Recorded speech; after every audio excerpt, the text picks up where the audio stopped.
An Air China airplane encountered severe turbulence and fell rapidly, frightening the passengers.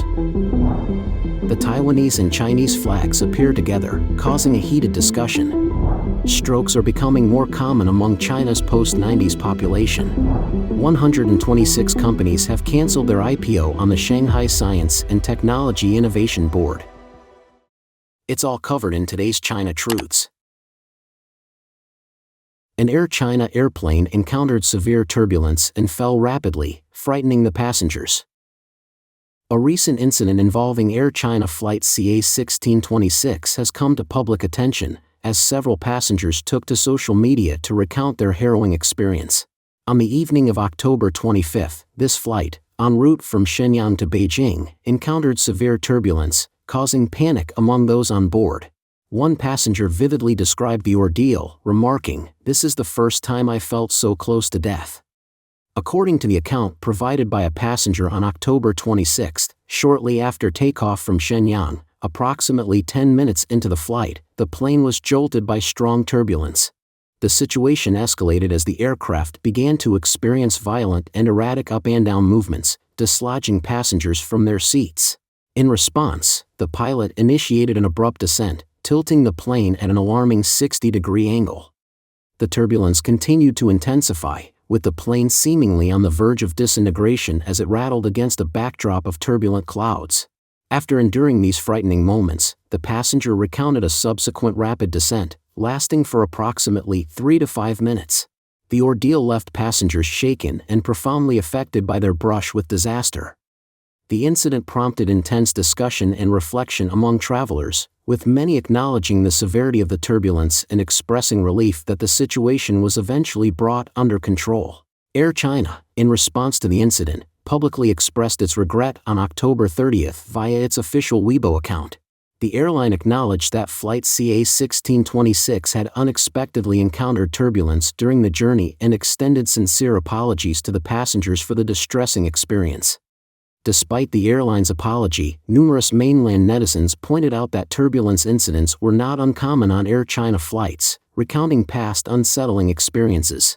They underscored that Air China had previously faced serious incidents, such as the tragic crash of Air China Flight 129 at Gimhae Airport in Busan, South Korea, on April 15, 2002, which resulted in a significant loss of life and survivors' profound trauma. The Taiwanese and Chinese flags appear together, causing a heated discussion. In the recently concluded World Bread Competition, which wrapped up on October 27, a unique and unexpected occurrence transpired. The spotlight of the competition was undoubtedly China's historic victory, as it was their first ever triumph in this tournament. The runner-up honors were claimed by the host nation, France. Notably, the Taiwanese team clinched the third-place position in this prestigious event, marking a commendable achievement. What made this event particularly noteworthy was the unique visual spectacle that unfolded on the awards podium. As the athletes from various nations stood proudly with their national flags on the winner's podium, the flag of the Chinese Communist Party found itself sharing the same visual space with the national flag of Taiwan. Senior media personality Akio Yaida added to the intrigue by sharing a photo on Facebook, captured on the 28th, expressing his astonishment, noting that despite years of international reporting, this was the first instance he had personally witnessed both the national flags of the People's Republic of China and the Republic of China sharing the same frame. Reports suggest that the event organizers initially requested that Taiwan use an alternative flag for their participation. However, following the Taiwanese team's victory, spectators in the audience spontaneously presented the players with their national flag, prompting the team to display it. Examining photographs taken at the event, it appeared that the Chinese players were visibly unsure about how to react and made efforts to keep their distance from the French players. Their apparent concern was centered around avoiding being captured in the same frame as the Taiwanese flag. This particular incident generated extensive debate and discussion across the internet. Online commentators voiced their opinions, describing the occurrence as a historic scene and emphasizing the importance of China adapting to international norms and demonstrating respect for awards ceremony protocols established by event organizers. Some comments urged China to refrain from assertive and unreasonable behavior and to foster a more collaborative approach on the global stage. The discussion also highlighted a growing global awareness, with questions arising about the preference between an authoritarian China and the free and democratic values represented by Taiwan. Wu Zhizhong, the representative of Taiwan in France, shared his perspective on the situation, remarking, "It appears that China is particularly cautious when it comes to Taiwan. Even in our moments of victory, we're kept at arm's length." Akio Yaida pointed out that according to past practices of the Chinese Communist Party, they would typically lodge a strong protest with event organizers in such incidents. If Taiwan were not compelled to put away its national flag, the CCP's team might even withdraw from the award ceremony.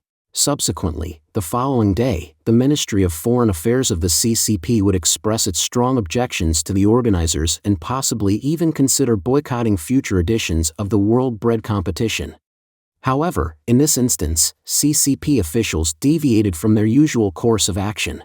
Yaida suggests that this departure is not indicative of a policy change but rather a lapse on the part of the CCP Ministry of Foreign Affairs. They did not provide clear instructions to the Chinese team members in advance, leaving them in a state of uncertainty at the event. This deviation might be connected to the recent upheaval involving Foreign Minister Qin Gang and the internal turbulence within the Ministry of Foreign Affairs. Yaida also underscored that historically, the CCP has employed various tactics to undermine Taiwan's international standing.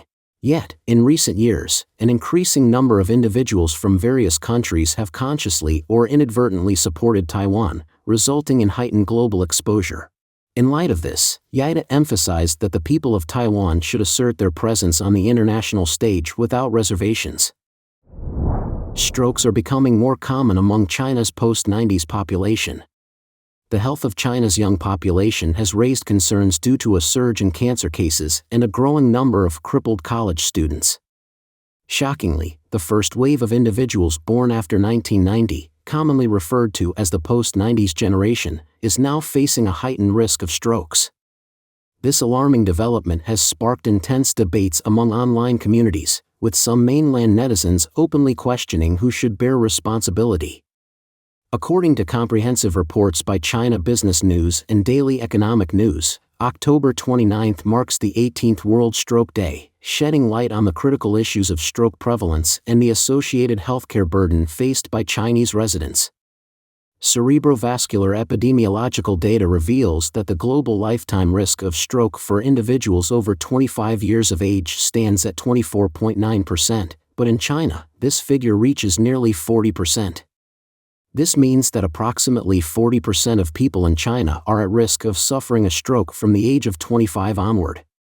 Data from the Stroke Prevention and Control Engineering Committee of the National Health Commission of China in 2020 highlights a stroke prevalence of 2.61% among residents over 40 years old, with an incidence rate of 505.23 per 100,000 people and a mortality rate of 343.4 per 100,000 people.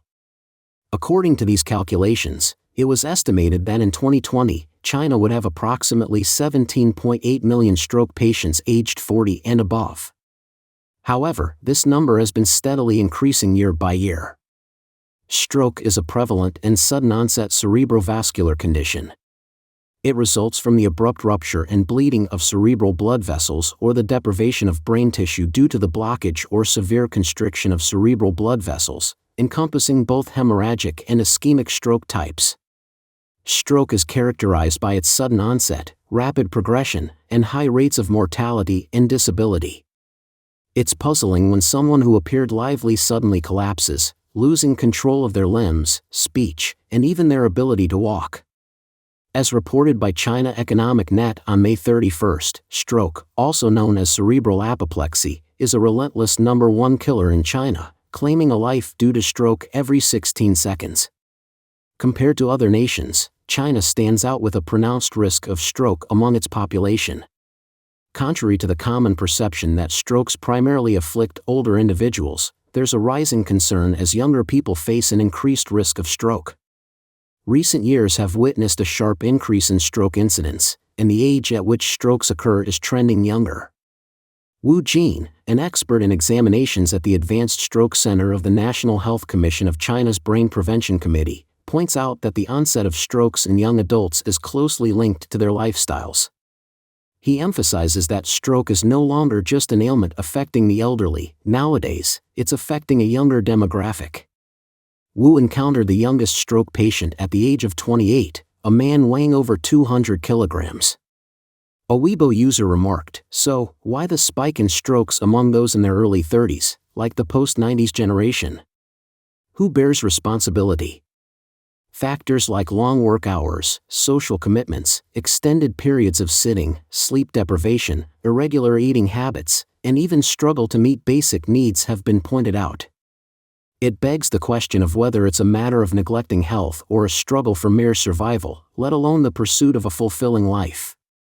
Mainland netizens shared their insights, emphasizing the demanding work schedules faced by the post-90s generation, with many stroke cases occurring in the workplace. The consensus is that society's fast-paced lifestyle, coupled with the pressures of both work and family, makes it challenging to maintain good health. Others laid blame on economic hardships, asserting that the relentless pursuit of work leaves little room for leisure and rest. The 996 work system, signifying working from 9 a.m. to 9 p.m. 6 days a week, and 007 work control, akin to being constantly on call, have also been linked to stroke occurrences. Some netizens raised concerns about the impact of food and lifestyle choices, suggesting that consumption of genetically modified foods and deteriorating food safety standards may play a role. Some netizens ridiculed, "The post-90s generation has become old people. I'm crying to death."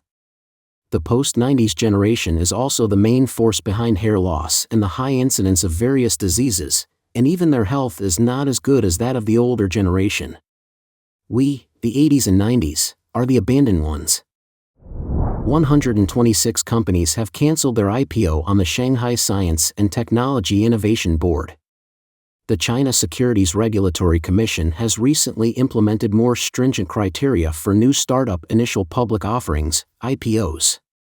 Notably, this year has seen a surge in the number of companies, 126, to be exact, that have either withdrawn or put on hold their IPO applications on the Shanghai Science and Technology Innovation Board. This figure surpasses the combined total for the past 4 years.